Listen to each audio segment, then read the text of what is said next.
ஜெபம் பண்ண கடவோம்.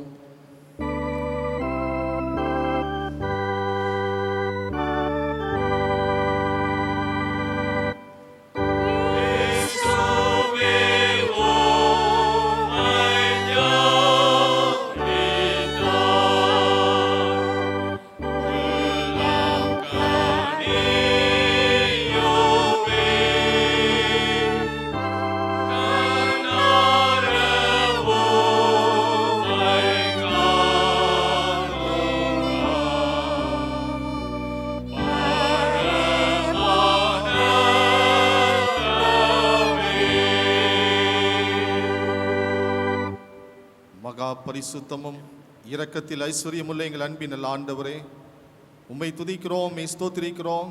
இந்த ஆசீர்வாதமான பரிசுத்தமான மனமகிழ்ச்சி நாளுக்காக நன்றி செலுத்துகிறோம். நாங்கள் யாவரும் இணைந்து உம்மை நோக்கி பார்க்கவும் ஆராதிக்கவும் ஆண்டவர்களை ஒன்று சேர்த்திருக்கிறேன், நன்றி செலுத்துகின்றோம். இந்த ஆராதனை நேரத்திலும் எங்கள் மத்தியிலே பிரசன்னராயிருந்து இந்த ஆராதனையை வழிநடத்தி எங்களுக்கு இதை ஆசீர்வதித்து தந்துள்ளும்படியாய் ஜெபிக்கிறோம். மீட்பர் இயேசு கிறிஸ்துவின் மூலம் வேண்டிக் கொள்கிறோம் பிதாவே, ஆமென். தேவனுடைய நாம மகிமைக்காகவும் ஆராதனைக்கு ஆரம்பமாகவும் ஆராதனை கீதங்கள் 418 கீதங்கள் 32 பாடுவோம். ஆராதனை கீதங்கள் 418 கீதங்கள் 32.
தேவனுக்கு ஏற்கும் பலிகள் நொறுங்குண்டாவிதான்.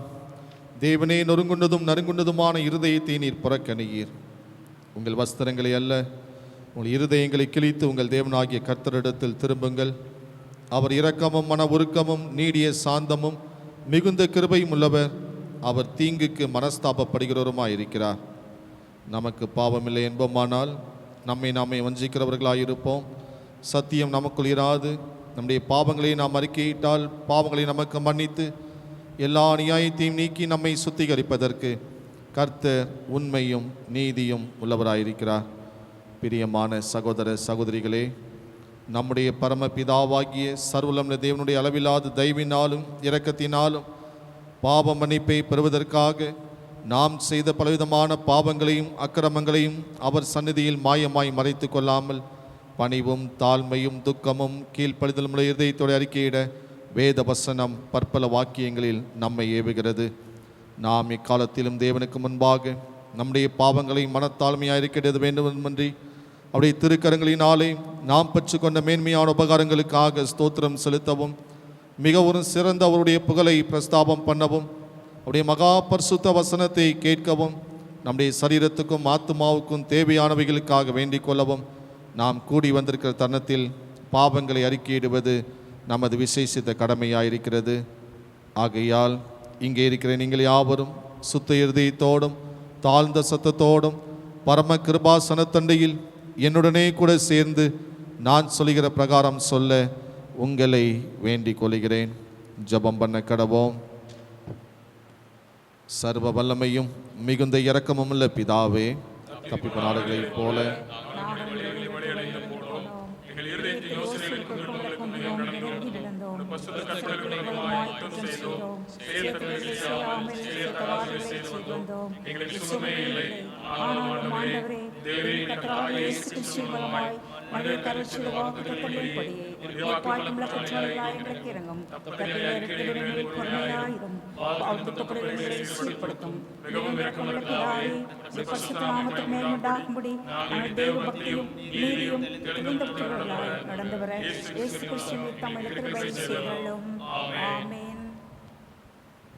நம்முடைய கர்த்தராகிய இயேசு கிறிஸ்துவின் பிதாவாயிருக்கிற சர்வவல்லமை தேவன் பாவியின் மரணத்தை விரும்பாமல் அவன் தன் பாவத்தை விட்டு திரும்பி பிழைப்பதையே விரும்பி பாவத்து நிமித்தம் துக்கப்படுகிற தமது ஜனத்துக்கு பாவ விமோசனத்தையும் மன்னிப்பையும் கூறி அறிவிக்க தம்முடைய பணிவிடைக்காரருக்கு அதிகாரத்தையும் கட்டளையும் அருளி செய்திருக்கிறார்.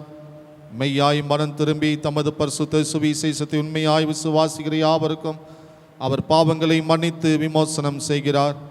ஆகையால் கடைசியிலே அவர் நித்திய ஆனந்தத்தில் சேரத்தக்கதாய் இத்தனத்தில் நாம் செய்கிறது அவருக்கு பிரியமாயிருக்கவும் இனி உயிரோடு இருக்கும் நாளெல்லாம் மாசு இல்லாமல் பரிசுத்தமுள்ளவர்களாய் நடக்கவும் அவர் நமக்கு மெய்யான மனம் திரும்புதலையும் தம்முடைய பரிசுத்த ஆவியையும் அருளி செய்ய வேண்டும் என்று நம்முடைய கர்த்தராகிய இயேசு கிறிஸ்துவின் மூலமாய் அவரை வேண்டிக் கொள்ள கடவோம்.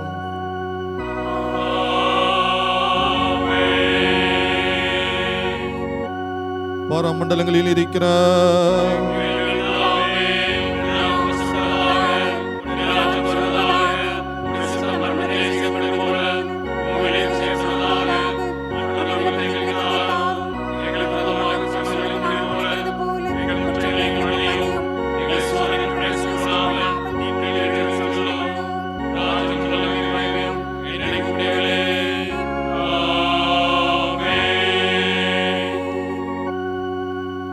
ஆண்டவரே, எங்கள் உதடுகளை திறந்தருளோ.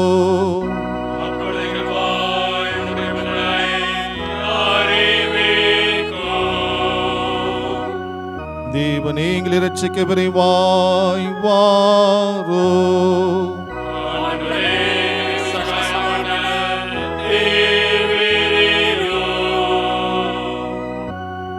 பிதாவுக்கும் குமாரனுக்கும் பரிசுத்த ஆவிக்கும் மகிமை உண்டாவதாக.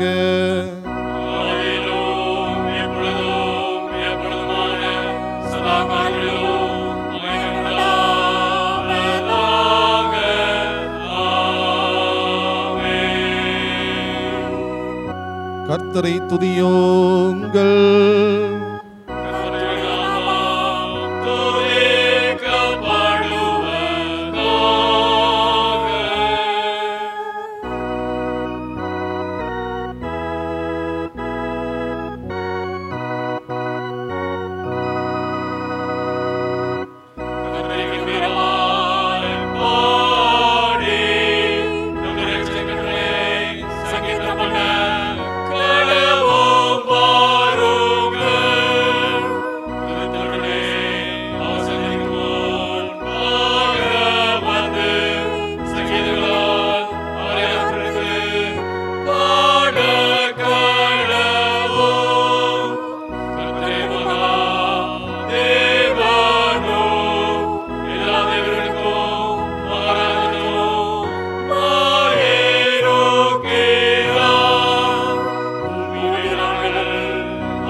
98ஆம் சங்கீதத்தை நாம் மாறி மாறி சொல்லுவோம்.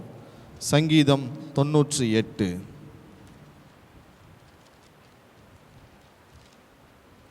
கர்த்தருக்கு புதுப்பாட்டை பாடுங்கள், அவர் அதிசயங்களை செய்திருக்கிறார்.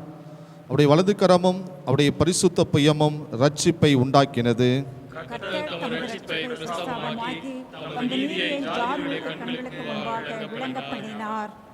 அவர் இஸ்ரவேல் குடும்பத்துக்காக தமது கிருபையையும் உண்மையையும் நினைவு கூர்ந்தார். பூமியின் எல்லைகள் எல்லாம் நமது தேவனுடைய ரட்சிப்பை கண்டது.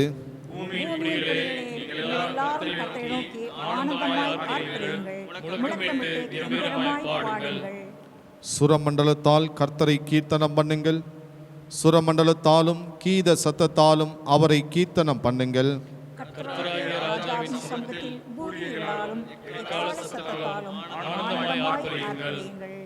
சமுத்திரமும் அதன் நிறைவும் பூச்சக்கரமும் அதன் குடிகளும் முழங்குவதாக.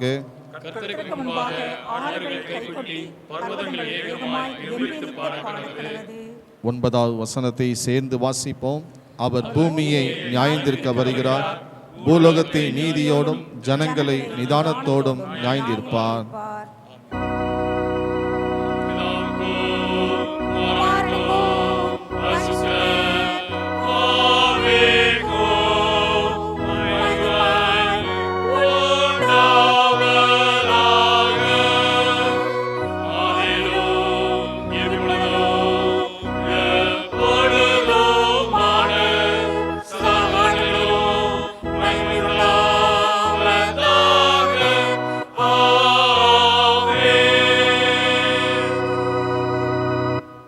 வேத பாடம் வாசிக்க கேட்போம்.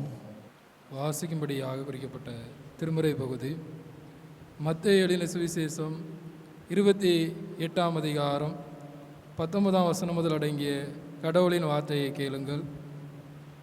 மத்தேயு 28ஆம் அதிகாரம் 19ஆம் வசனம் முதல்.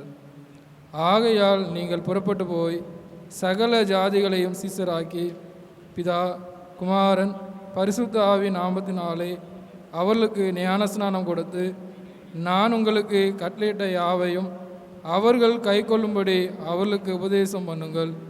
இதோ உலகத்தின் முடிவு பரியந்தம் சகல நாட்களிலும் நான் உங்களுடன் கூட இருக்கிறேன் என்றார் என்பது வாசிக்கும்படியாக குறிக்கப்பட்ட திருமறை பகுதி வாசித்தாயிற்று.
வானத்தையும் பூமியையும் படைத்த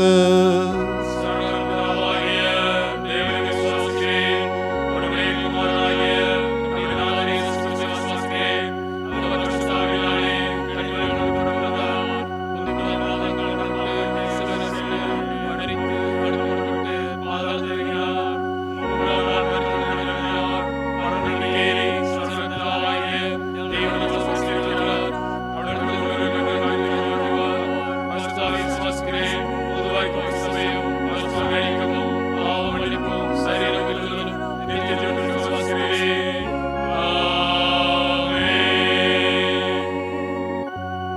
கர்த்தர் உங்களோடு இருப்பாராக.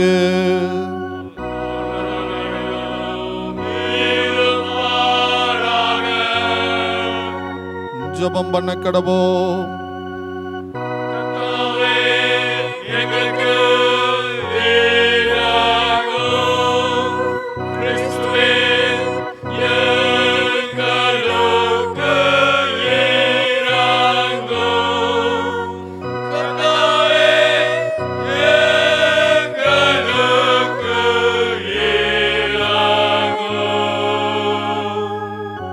பரமண்டலங்களில் இருக்கிற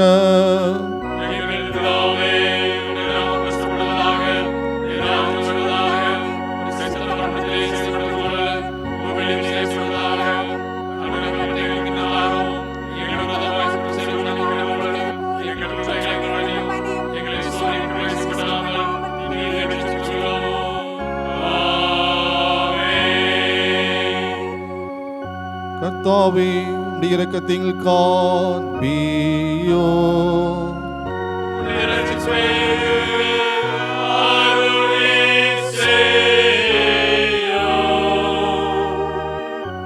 உம்முடைய பணிவிடைக்காருக்கு நீதியை தரிப்பியோ.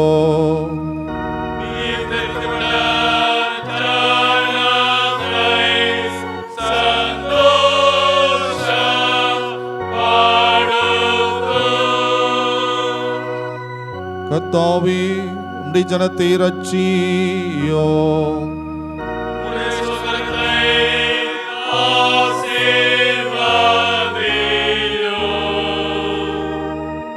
கர்த்தாவே, எங்கள் காலத்தில் சமாதானத்தை கட்டளையிடோ.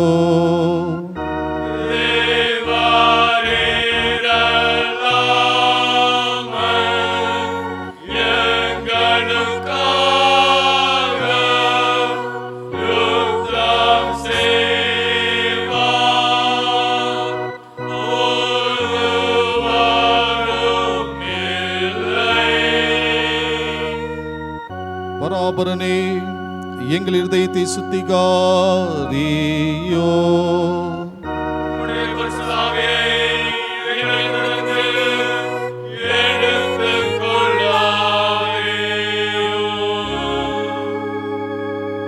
ஜெபம் பண்ண கடவோம். திரித்துவ திருநாளாகிய ஞாயிறுக்குரிய சுருக்க ஜெபம். சர்வவல்லமை நித்திய தேவனே, மெய் விசுவாசத்தை பற்றி கொண்டு மகிமை பொருந்திய நித்திய திரித்துவத்தை அறிக்கையிடவும், வல்லமை பொருந்திய திவ்ய மகத்துவத்தை ஏகத்துவமாக வணங்கவும் உமது அடியாராகி எங்களுக்கு கிருபை செய்திருக்கிறீரே.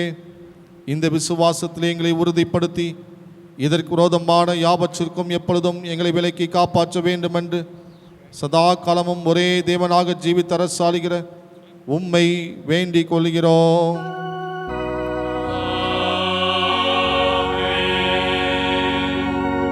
சமாதானத்துக்கு காரணரும் ஏக சிந்தையை விரும்புகிறவருமாகிய தேவனே, உம்மை அறிவதே நித்திய ஜீவன், உம்மை சேவிப்பதை மேசியாதீனம். தேவரீரை தஞ்சமாக கொண்டிருக்கும் அடியாராகிய நாங்கள் எந்த போதிலுடைய வல்லமைக்கும் பயப்படாதிருக்கும்படியாக எங்கள் சத்துருக்கள் செய்கிற எல்லா பிரயத்தனங்களிலும் நின்று எங்கள் கர்த்தராகிய இயேசு கிறிஸ்துவின் வல்லமையினால் எங்களை காப்பாற்றி அருளோ.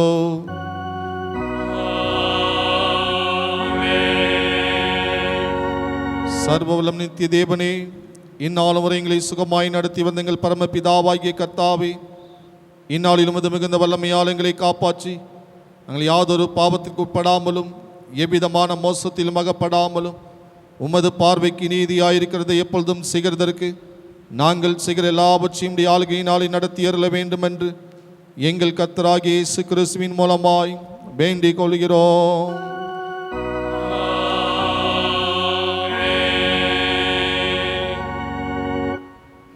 கிறிஸ்துவுக்கு அன்பானவர்களையும் யாவரையும் ஆண்டவரும் உலக இரட்சகருமாகிய இயேசு கிறிஸ்துவின் நாமத்திலே அன்போடு வாழ்த்துகின்றேன்.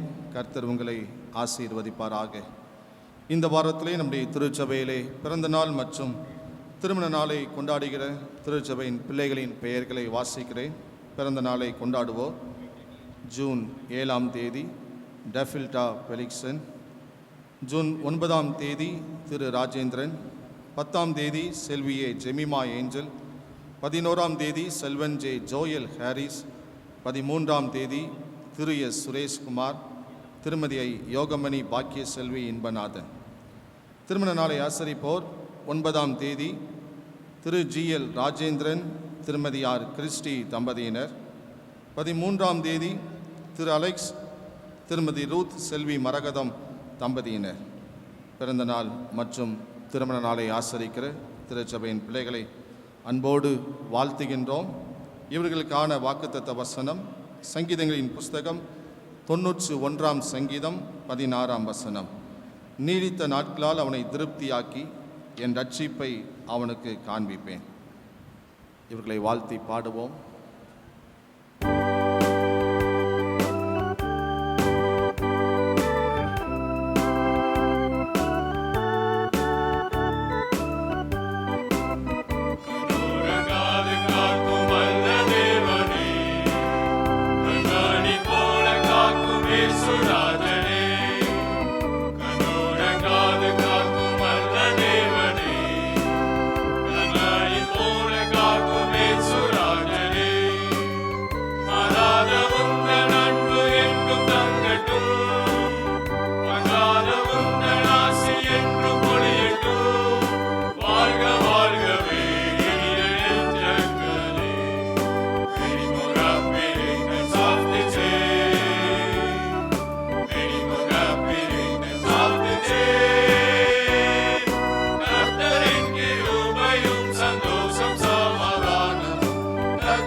பரிசுத்த பிதாவே, எல்லா நன்மைகளுக்கும் ஊற்றுக்காரராகிய எங்கள் அன்பின் தேவனே, மெய் துதிக்கிறோம், ஸ்தோத்திரிக்கிறோம்.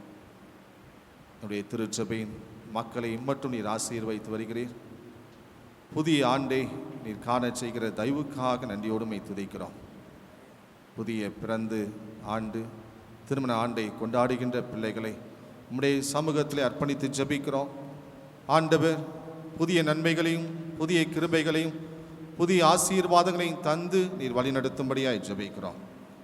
நீடித்த நாட்களால் அவனை திருப்தியாக்கி என் ரட்சிப்பை அவனுக்கு காண்பிப்பேன் என்ற வேத வாக்கின்படி திருப்தியாய் ஆசீர்வாதமாய் வாழ்ந்திருக்க ஆண்டவர் கிருபை புரியும்.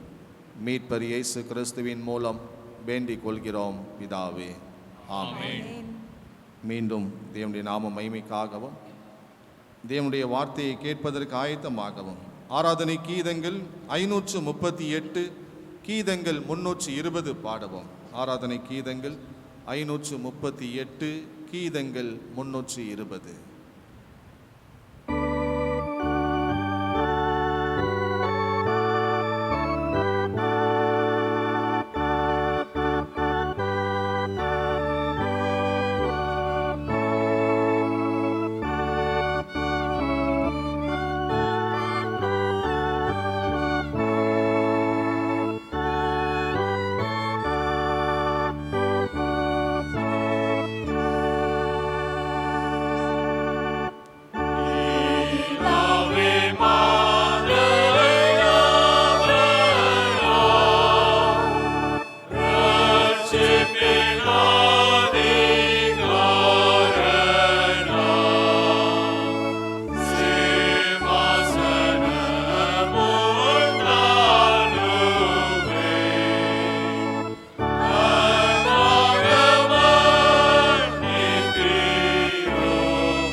பிதா, குமாரன், பரிசுத்த ஆவி நாமத்தினாலே ஆமென்.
திரியேக தேவனே, உம்மை தோத்தரிக்கிறோம் ஐயா. உம்மை தூரங்களிலிருந்தும் சமீபத்திலிருந்தும் இல்லங்களிலிருந்தும் ஆராதிக்கிற உம்முடைய பிள்ளைகளை ஆசீர்வதித்தருளும். மீட்பர் இயேசு கிறிஸ்துவின் நாமத்தில் கேட்கிறோம் பிதாவே, ஆமென்.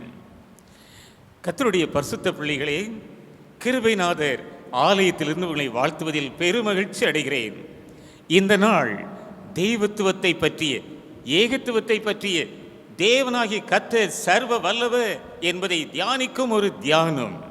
கர்த்தர் மெய்யாகவே நமது மத்தியில் இருக்கிறார். அவர் சர்வ வல்லவர். அவர் 10 கட்டளைகளை மோசேயினுடைய கையில் எழுதி கொடுத்தார். அதில் முதலாவது கட்டளையாக யாத்ராகமம் 20ஆம் அதிகாரம் 2, 3 வசனங்களை ஒரு பெரிய நோக்கத்தோடு கூட எழுதி கொடுத்தார். உன் தேவனாகிய கர்த்தர் நானே, என்னை அன்றி உனக்கு வேறே தேவர்கள் உண்டாயிருக்க வேண்டாம். ஏகத்துவம், தேவனாகிய கர்த்தர் ஒருவரே கர்த்தர், வேறு தேவன் உலகில் இல்லை என்பதை சொல்வதற்காகவே இந்த கட்டளையை தேவன் கொடுத்தார். தேவனுடைய பிள்ளைகளே, திருச்சபை திருத்துவ திருநாளை ஆசரிப்பதில் பெருமகிழ்ச்சி அடைகிறோம். இன்றைக்கு ஆண்டவர் தேவாதி தேவன், காணக்கூடாத ஒளியில் வாசம் பண்ணுகிறவர்.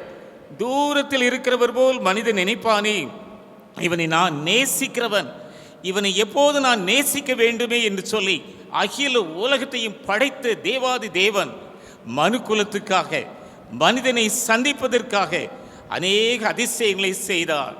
ஏன்? இஸ்ரவேல் ஜனங்களை உருவாக்கினார், அவர்களுக்கு அன்பு காட்டினார், அற்புதங்களை செய்தார், விடுதலை பண்ணினார், தேவ ஜனத்துக்கு கானானை கொடுத்தார். எத்தனை பெரிய ஸ்லாக்கியங்கள்! அத்தனையும் செய்தாலும் மனுக்குலம் தவறியது. தேவ சமூகத்தை விட்டு விலகினார்கள், சோரம் போனார்கள். இந்த நிலையில்தான் தேவன் அன்பு கூறுகிறவர். தேவன் அன்பாகவே இருக்கிறாரே, அவர் செய்த காரியம், இந்த மனு குலத்துக்கு தண்டனை வரக்கூடாதே, ஆக்கினைகள் எதுவும் என் பிள்ளைகள் மேல் வரக்கூடாதே, நான் அவர்களுக்கு ஒன்று செய்வேன், மீட்பராக, தேவகுமாரனாக, ஏக புதல்வனை இந்த உலகத்துக்கு அனுப்புவேன் என்று அனுப்பினார். இன்னும் சொல்லுவேன், இந்த தேவாதி தேவனே அந்த நாள் ஒவ்வொரு நாளிலும் ஒவ்வொரு தனி மனிதனிலும் ஆவியானவரை ஊற்றி அவர்களை நினைவூட்டி நீங்கள் திருந்துங்கள் திருந்துங்கள் என்று அநேக போதனைகளை போதித்தார். இதுதான் திருத்துவத்தினுடைய ஆரம்பம். ஆண்டுடைய பிள்ளைகளே, நாம் இன்றைக்கு திருத்துவ திருநாளை ஆசரிக்கிறோம். திருத்துவ திருநாள் மிக முக்கியமானதோர் தேவனை பற்றி ஆய்வு செய்யும் ஒரு நாள். இன்றைய சிந்தனை பொருளும் திருத்துவ தேவனை விசுவாசித்தல். விசுவாசம் என்பது கிறிஸ்தவனுக்கு ஒரு முதுகெலும்பு போலும். ஆபிரகாம் விசுவாசித்தான், அது அவனுக்கு நீதியாக எண்ணப்பட்டது. லாசரு மரித்து போனான், இயேசு அந்த வீட்டுக்கு போகிறார், அந்த ஸ்திரீகள் அழுது கொண்டிருக்கிறார்கள். நீ விசுவாசித்தால் தேவனுடைய மகிமையை காண்பாய் என்று சொல்லி தேவன் அன்றைக்கு அற்புதம் செய்தாரே, உயிரோடு எழுப்பினார். இன்னுமாய் பவுல் அன்றொரு நாள் சிறையில் பாடிய வேளையில் கதவுகள் திறவுண்டன. காவல்காரன், ஐயா ஆண்டவன்மாரை ரட்சிக்கப்படுவதற்கு நான் என்ன செய்ய வேண்டும் என்று கேட்கிறார். அவனுக்கு சொல்லப்பட்ட செய்தி, நீயும் உன் வீட்டாரும் கர்த்தராகிய இயேசு கிறிஸ்துவை விசுவாசி, அப்பொழுது நீயும் உன் வீட்டாரும் ரட்சிக்கப்படுவீர்கள் என்று கூறினார். விசுவாசம் கிறிஸ்தவனுக்கு ஒரு முதுகெலும்பு. தேவனுடைய பிள்ளைகளே, இன்றைக்கு நான் சொல்ல போகிற செய்தியின் ஆரம்பம். திருச்சபைக்குள் வருவதற்கு தேவன் ஒரு அழகிய முறைமையை வைத்திருக்கிறார், ஞான ஸ்நானம். இந்த ஞான ஸ்நானத்தினுடைய ஆரம்பத்தினால் நாம் விசுவாசிகளாகிறோம், மீட்கப்படுகிறோம், திருச்சபையிலே இணைகிறோம். இயேசு ஒரு நாள் ஒரு கட்டளையிட்டார், சீடர்களை பார்த்து கட்டளை கொடுத்தார். அதுவே இன்றைய சத்திய வசனம். மத்தேயு 28ஆம் அதிகாரம் 19ஆம் 20ஆம் வசனங்கள். நீங்கள் புறப்பட்டு போய் சகல ஜாதிகளையும் சீஷராக்கி பிதா குமாரன் பரிசுத்த நாமத்தினாலே ஞான ஸ்நானம் கொடுத்து நான் உங்களுக்கு கட்டளையிடுகிற யாவையும் அவர்கள் கைக்கொள்ளும்படி உபதேசம் பண்ணுங்கள் என்று கட்டளையிட்டார். எத்தனை பெரிய ஸ்லாக்கியம்! பிதா குமாரன் பரிசுத்த ஆகிய திரியேக தேவனை ஞான ஸ்நானத்திலும் பயன்படுத்துங்கள், போதனை பண்ணுங்கள் என்று கட்டளையிடுகிறார். திருத்துவத்தின் முக்கியத்துவத்தை இயேசுவே போதிக்கிறார். இந்த இல்லறம் என்ற ஒன்றை எல்லா குடும்பங்களும் அனுபவிக்கிறோமே, ஒரு தனி மனிதன் தனிமையாக இருப்பது நல்லதல்ல என்று கண்டு ஏற்ற துணையை உண்டாக்கினார். திருத்துவத்தின் சாயல் இல்லறத்திலும் விளங்குகிறது. ஏன்? திருச்சபையில் ஒருமைப்பாட்டை தேவன் கொடுத்தாரே, தேவனுடைய பரிசுத்த ஆவியானவரை ஊற்றினார். இயேசு கிறிஸ்துவின் இரத்தத்தால் மீட்கப்பட்ட ஜனத்தை தேவ சபையாய் கூட்டினார். பிதா இவர்கள் மேல் அன்பு வைத்து ஏக சபையாய் நம்மை காப்பாற்றி வருகிறாரே, திருத்துவத்தின் சாயலே. தேவனுடைய பிள்ளைகளே, நீங்களும் நானும் திருத்துவ தேவனின் பிள்ளைகள், திருத்துவ தேவனின் பிள்ளைகள். we are the children of God என்று ஆண்டவர் இயேசு சொன்ன ஓமையை கூறுகிறேன். திராட்சை செடியை கூறினார், தோட்டக்காரனை கூறினார், இன்னும் அந்த செடியில் கொடிகள் என்று உங்களையும் என்னையும் ஓமித்தாரே. இந்த ஓமையும் கூட திருத்துவத்தின் சாயலை வெளிப்படுத்துகிறது அல்லவா? இன்றைக்கு 3 உண்மைகளை சுருக்கமாய் பகிர்ந்து கொள்ளப் போகிறேன். ஒன்று, திருத்துவம் என்பது வார்த்தை அல்ல, வேதத்தில் எழுதப்பட்ட வார்த்தை அல்ல, அது கொள்கையும் அல்ல, அது வெளிப்பாடு, தேவனின் வெளிப்பாடு. தேவன் காலா காலங்களில் தம்மை வெளிப்படுத்தினார், படைப்பில் தன்னை வெளிப்படுத்தினார். ஆதியாகமம் 1ஆம் அதிகாரம் 26ஆம் வசனத்தை வாசித்து பாருங்களேன். தேவன் நமது சாயலாகவும் நமது ரூபத்தின் படியையும் மனுஷனை உண்டாக்குவோமாக என்று சொன்னாரே. நமது என்ற பன்மை விகுதியில் அங்கே ஆண்டவர் சொல்கிறார், வார்த்தை தேவனிடத்தில் இருக்கிறது. உண்டாகுக என்று சொன்னால் உண்டாகும். வார்த்தையானவரை தேவன் பயன்படுத்துகிறார். பரிசுத்த ஆவியானவர் அங்கே ஜலத்தின் மேல் அசைவாடி கொண்டிருக்கிறார். திருத்துவம் படைப்பில் ஆரம்பமாகிறது. தேவ பிள்ளைகளே, இதைத்தான் பவுல் எழுதினார். எபேசியருக்கு எழுதின நிருபம் 3ஆம் அதிகாரம் 1ஆம் வசனத்தில் அவருக்குள் சகலமும் சிருஷ்டிக்கப்பட்டது என்று கூறுகிறார். சோரம் போன மக்களை தேவன் மீட்டுக்கொள்ள சித்தமானாரே, இந்த உலகத்துக்கு தம் ஏக புதல்வனையே அனுப்பினாரே. இயேசு என்றால் ஜனங்களின் பாவங்களை நீக்கி ரட்சிக்கிறவர். ஏன் தேவன் மனிதனானார் என்று பலர் கேள்விகளை எழுப்புவார்கள். The maximum revelation of God in man எவ்வளவு தேவையோ, மனிதர்கள் அறிந்து கொள்ள வேண்டுமே, தேவனை புரிந்து கொள்ள வேண்டுமே, அவர் அன்பை ருசிக்க வேண்டுமே. ஒரே நோக்கம்தான். இயேசுவோ சிலுவையிலே நம் பாவங்களுக்காக ஜீவனையே கொடுத்தார், பாடுகளை அனுபவித்தார். தேவனுடைய பிள்ளைகளே, இது தேவனாகிய கர்த்தரின் சாயல். அவர் திருத்துவத்தில் முழுமையாக அன்பை வெளிப்படுத்த தேவகுமாரனானார், மாம்சத்திலே வெளிப்பட்டார். இன்னுமாய் தேவனுடைய அன்பின் காட்சியை பவுல் எழுதுகிறார். இதோ பிலிப்பியர் 2ஆம் அதிகாரம் 6ஆம் 7ஆம் வசனங்களில் அவர் தேவனுடைய ரூபமாயிருந்தும் அடிமையின் ரூபம் எடுத்து ஆண்டவர் என்ன செய்கிறார்? தம்மை தாமே வெறுமையாக்கினார், அடிமையின் ரூபம் எடுத்தார், மனுஷ சாயலானார். எத்தனை தாழ்மை கோலமானார்! இன்னும் 8ஆம் வசனம் கூறுகிறது, அவர் மனுஷ ரூபமாய் காணப்பட்டு மரண பரியந்தம், அதாவது சிலுவையின் மரண பரியந்தம் கீழ்ப்படிந்தவராகி தம்மை தாழ்த்தினார். தேவன் தம்மை தாழ்த்துகிறார். மரண சாயல், மனித சாயல், சிலுவை மரணம் வரை தன்னை தாழ்த்துகிறார். ஏன்? இன்றைக்கு நீங்களும் நானும் மீட்கப்பட்டவர்கள் ஆக்கப்பட தேவன் அன்றைக்கு சித்தமானார். இதைதான் 1000 ஆண்டுகளுக்கு முன்னாக ஏசாயா தீர்க்கன் எழுதினார். 53ஆம் அதிகாரம் 1ஆம் வசனத்தில் அவர் சொன்னார், கர்த்தருடைய புயம் யாருக்கு வெளிப்பட்டது? இந்த வெளிப்பாடு யாருக்கு? ஆண்டவருடைய பிள்ளை கேட்டார். அதோ விளக்கம் கொடுக்கிறான் அடுத்த வசனத்தில், அவருக்கு அழகும் இல்லை, சௌந்தரியம் இல்லை, அவரை பார்க்கும்போது நாம் பார்க்கத்தக்க ரூபம் அவருக்கு இல்லாமற் போயிற்று. இயேசு இந்த உலகில் வந்து சிலுவையின் பாடுகளை ஏற்றுக்கொண்டார். அவர் துக்கங்களை சுமந்தார், பாடுகளை அனுபவித்தார். என்னை மீட்க, உங்களை மீட்க அவர் பலியானார், ஏக பலியானார். தேவ பிள்ளைகளே, இது ஏன் மனிதனானார்? நமது பாவங்களை மன்னிக்க, ஆக்கினையை சுமக்க, நமக்கு மீட்பை கொடுக்க தேவன் மனிதனானார். இன்னுமாய் ஆண்டவராகிய இயேசு கிறிஸ்துவின் ஞான ஸ்நானத்தில் இந்த திருத்துவம் மிக தெளிவாக உலகிற்கு காண்பிக்கப்பட்டது. பரிசுத்த மார்க்கு எழுதின சுவிசேஷம் 1ஆம் அதிகாரம் 10ஆம் 11ஆம் வசனங்களில் ஆவியானவர் பிராவை போல தமேல் இறங்குகிறதையும் கண்டார். அடுத்த வசனம், நீர் என்னுடைய நேச குமாரன், உம்மில் பிரியமாய் இருக்கிறேன் என்று வானத்திலிருந்து ஒரு சத்தம் உண்டாயிற்று. ஆண்டவர் கேட்கிறார், சத்தத்தை கேட்கிறார். இதோ ஆவியானவர் இறங்குகின்றார். திருத்துவத்தை தெளிவாக ஞான ஸ்நானத்திலே இயேசு கிறிஸ்து கண்டார். இன்னுமாய் தேவனுடைய பிள்ளைகளே, இது திருத்துவம் வெறும் வெளிப்பாடு மட்டுமல்ல, இது அனுபவம். இது அனுபவம். ஆண்டவருக்குள் நாம் எல்லோரும் மீட்கப்படுவது ஒரு அனுபவம். ஆண்டவர் இருக்கிறவராகவே இருக்கிறேன் என்றவர். அவர் அதிசயங்களை செய்தார், அற்புதங்களை செய்தார். ஏன் இந்த உலகில் இயேசு இந்த உலகில் சுற்றித் திரியும் போது நன்மைகளையே செய்தாரே. அவர் எத்தனை போதனைகளை கொடுத்தார். நானே வழியும் சத்தியமும் ஜீவனுமாய் இருக்கிறேன். இந்த போதனைகளை எல்லாம் சொல்லியவர் ஆண்டவர் நமக்காக சிலுவையில் பாடுகளை சுமந்தாரே, அவர் பலியானாரே. இதை அனுபவமாக்கி கொள்ளும்போது நமது பாவங்கள் மன்னிக்கப்படுகின்றன. இது மட்டுமல்ல, கொரிந்தியர் சபைக்கு 1ஆம் நிருபத்தில் பவுல் எழுதினார்.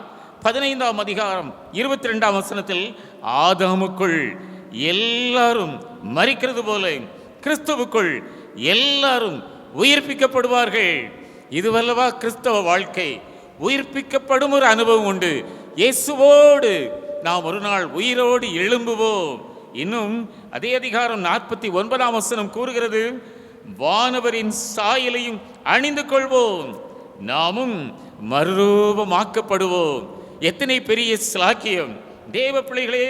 இது புதிய சாயல், இழந்து போன சாயலை மறுபடியும் பெற்றுக்கொள்வதற்காக தான் திருத்துவ தேவன் இந்த உலகத்திற்கு மனித சாயலை ஏற்றுக்கொண்டார். இன்னுமாய் மூன்றாவதாக நான் சொல்ல போகிற ஒரு உண்மை கருத்து, திருத்துவம் என்பது வெளிப்பாடு, திருத்துவம் என்பது அனுபவம், திருத்துவம் என்பது உறவு. தெய்வ பிள்ளைகளே, பிரிக்க முடியாத ஏகத்துவம் தெய்வத்தில் இருக்கிறது. கிறிஸ்துவுக்குள் நாம் எல்லாரும் ஒன்றாய் இருக்கிறோம். கிறிஸ்துவோடு கூட வாழ தேவன் கிருபை செய்கிறார். யோவான் 14:7 என்னை அறிந்தீர்களானால் என் பிதாவையும் அறிந்திருப்பீர்கள் என்று கூறினார். இது முதல் நீங்கள் அவரை அறிந்தும் அவரை கண்டும் இருக்கிறீர்கள் என்று கூறினார். இது இயேசுவின் அனுபவம். பிதாவோடு கூட ஐக்கியமாய் வாழ்ந்த இயேசு, நானும் பிதாவும் ஒன்றாய் இருக்கிறோம் என்று கூறினார். இது ஒரு மாதிரியான வாழ்க்கை அல்லவா? பின்பற்றுவதற்காக பிதாவிலும் நான் பிதாவிலும் பிதா என்னிலும் என்று கூறினார். எத்தனை நெருக்கமான உறவு, பிரிக்க முடியாத உறவுதான் திருத்துவம். யோவான் 14:16 திருத்துவ தேவனுடைய நல்ல ஆவியானவராக பரிசுத்த ஆவியானவரை எனக்குள்ளும் உங்களுக்குள்ளும் ஊற்றுவேன் என்று வாக்குறுகிறார். நான் பிதாவை வேண்டிக் கொள்ளுவேன், அப்பொழுது என்றென்றைக்கும் உங்களுடனே கூட இருக்கும்படிக்கு வேறொரு தேற்றரவாளனை தந்தருளுவார், அவர் உங்களுக்கு தந்தருளுவார் என்று கூறினார். ஆண்டவருடைய பிள்ளைகளே, திருச்சபையே, உங்களுக்குள்ளாகவும் எனக்குள்ளாகவும் இந்த கடைசி நூற்றாண்டிலே மாம்சமான யாவர் மேலும் என் ஆவியை ஊற்றுவேன் என்று சொன்னவர், திருத்துவத்தில் மூன்றாவது நபர் போல் காட்சியளிக்கிற பரிசுத்த ஆவியானவர், அவரை அல்லாமல் நாம் பலனுள்ளவர்களாய் வாழ இயலாது. விசுவாசிப்போமா? நான் உன்னுடனே இருக்கிறேன் என்று ஆண்டவர் வாக்கு கொடுத்தார். இதோ இயேசு கிறிஸ்து உயிர்த்தெழுந்த இரட்சகராக ஒரு வாக்குத்தத்தம் கொடுத்தார். சொல்லி முடிக்கிறேன். மத்தேயு 28ஆம் அதிகாரம் 20ஆம் வசனத்தில், இதோ உலகத்தின் முடிவு பரியந்தம் சகல நாட்களிலும் நான் உங்களுடனே கூட இருக்கிறேன் என்று ஆண்டவர் வாக்கு கொடுத்தார். ஆண்டுடைய பிள்ளைகளே, நீங்கள் எங்கிருந்தாலும் அவர் உங்களோடு இருக்கிறார். சதா காலங்களிலும் உங்களோடு இருக்கிறார். உங்கள் பிள்ளைகள் எந்த நாட்டில் இருந்தாலும், எந்த பட்டணத்தில் இருந்தாலும், நீங்கள் எந்த தொழிலை செய்தாலும், தேவாதி தேவன் சதா காலங்களிலும் உங்களோடு கூட இருக்கிறார். ஒன்று செய்வோம். திருத்துவத்தில் கற்றுக்கொண்ட ஒரு சிறப்பு பாடம் என்னவென்றால், ஒற்றுமையாயிருப்போம், ஒன்றுபடுவோம். நாம் எல்லாரும் தேவனாகிய கர்த்தருக்குள் சேர்ந்து கிறிஸ்துவை மகிமைப்படுத்துவோம். அவருக்கு சாட்சிகளாக ஜீவிப்போமாக. சேர்ந்து ஜெபிப்போமா? எங்கள் ராஜாதி ராஜாவே, உம்மை தோத்திரிக்கிறோம். திருத்துவ ஞாயிறுவாகிய இந்த நாளிலும் நீர் எங்களுக்குள்ளே ஒரு மனப்பாட்டை தரும்படியாய் திருச்சபையிலே திருத்துவத்தின் ஐக்கியத்தை போதித்தீரையா. எங்கள் குடும்பத்திலும் ஐக்கியம், எங்கள் திருச்சபையிலும் ஒருமைப்பாடு, எங்கள் தேசத்திலும் உம்முடைய நாமத்தினாலே எல்லா ஜனங்களும் சமாதானமாய் வாழும்படி தேவரீர் கிருபை செய்வீராக. இயேசு கிறிஸ்துவின் நாமத்தில் வேண்டிக் கொள்கிறோம் பிதாவே, ஆமீன். எழுந்திருந்து திரியேக தேவனை துதிப்போமாக.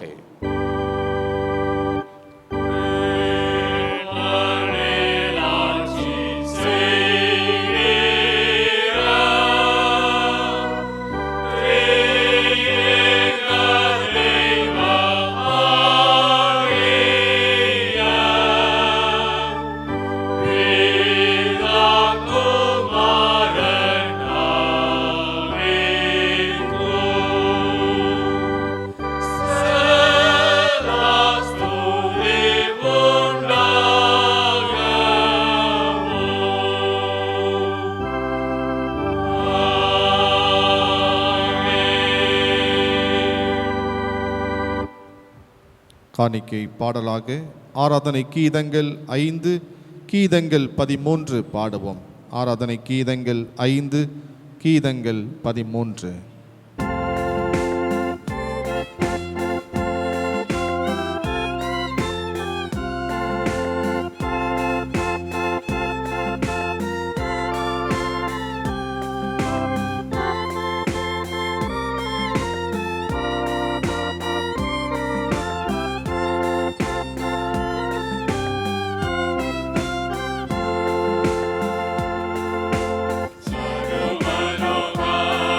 Sarva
ஜெபம் செய்வோமாக. எங்கள் மகிமை பொருந்திய ராஜாவே, இந்த நாளின் ஆராதனை வேளைக்காக உமக்கு ஸ்தோத்திரம் கர்த்தாவே. திருத்துவ திருநாளாக எங்களுக்கு தந்த தேவன், உம்முடைய திருத்துவத்தின் மேன்மையை எங்களுக்கு சொல்லி தந்தீரே, உமக்கு ஸ்தோத்திரம். உம்மிலிருந்த அந்த ஐக்கியம் தேவாதி தேவனே எங்கள் இல்லத்திலும் எங்கள் திருச்சபையிலும் வளர்ந்து பெருகட்டும் ஐயா. எங்கள் தேசம் சமாதானமாய் இருக்கும்படி தேவனாகிய கர்த்தர் எங்கள் தேசத்தின் நடுவில் எப்போதும் உம்முடைய வல்ல கரத்தை நீட்டுவீராக.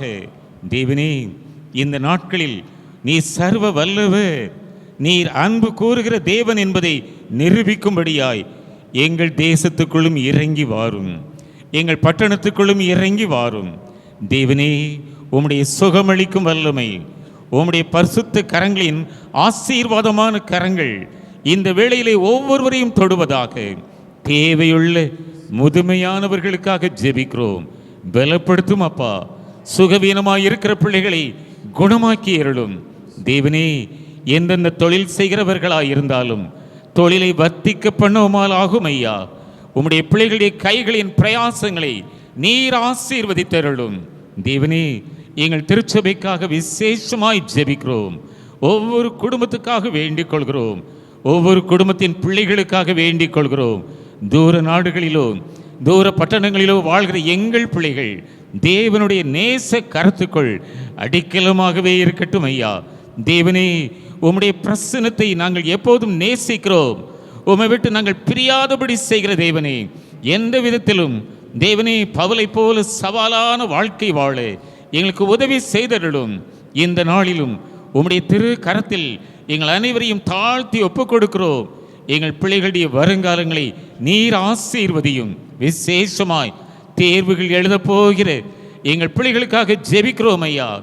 அரசு தேர்வு எழுதப் போகிற ஒவ்வொரு மாணவர்களையும் தேவனாகி கர்த்தருடைய திரு கரம் பலப்படுத்துவதாக. சகலவத்திலும் அவர்கள் வெற்றி சிறப்பார்களாக.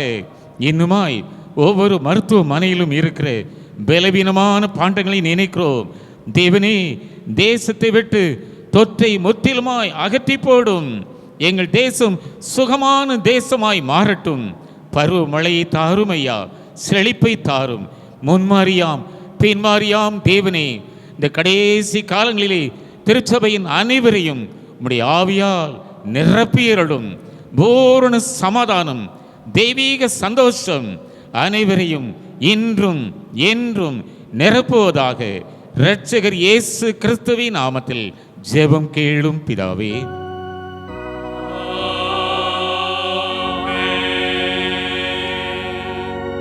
கர்த்தர் உங்களை ஆசீர்வதித்து காக்க கடவர். கர்த்தர் தம்முடைய திருமுக பிரகாசத்தை உங்கள் மேல் வீச செய்து உங்கள் மேல் கிருபையாயிருக்க கடவர்.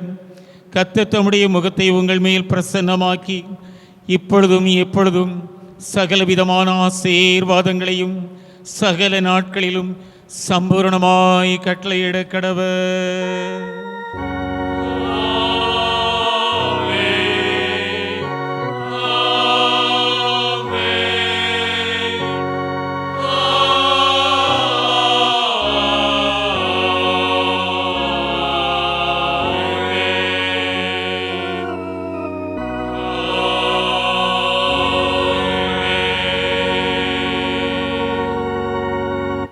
ஆராதனை நிறைவு பாடலாக ஆராதனை கீதங்கள் 539, கீதங்கள் 321 பாடுவோம்.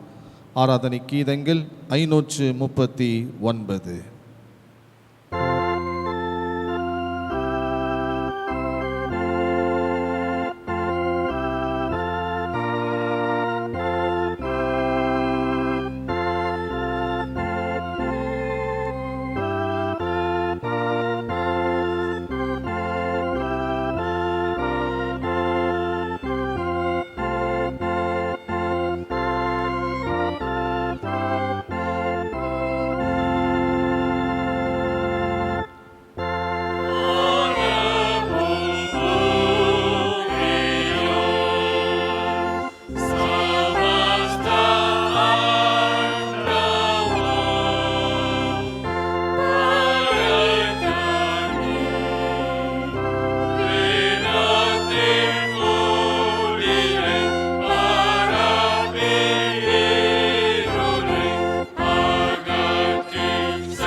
பரிசுத்த பிதாவே, இந்த பரிசுத்தமான நாளிலே திரியேக தேவனை ஆராதிக்கவும், திரியேக தேவனை குறித்து தியானிக்கவும், திரியேக தேவனின் ஆசீர்வாதத்தை பெற்றுக்கொள்ளவும் கிருபை தந்திரே ஸ்தோத்திரம் செலுத்துகின்றோம். உலகத்தின் கடைசி பரியந்தம் எங்களோடு இருக்கிற தேவன் எங்களோடு எங்களை வழிநடத்தி எங்களை ஆசீர்வதியும், சாட்சியாய் நிறுத்தும். இயேசு கிறிஸ்துவின் மூலம் வேண்டிக் கொள்கிறோம் பிதாவே, ஆமென். கர்த்தர் உங்களோடு இருப்பாராக. கர்த்தருடைய ஆலயத்திலிருந்து உங்களை ஆசீர்வதிக்கிறோம். ஆண்டவர் உங்களை ஆசீர்வதிப்பாராக. ஆமென்.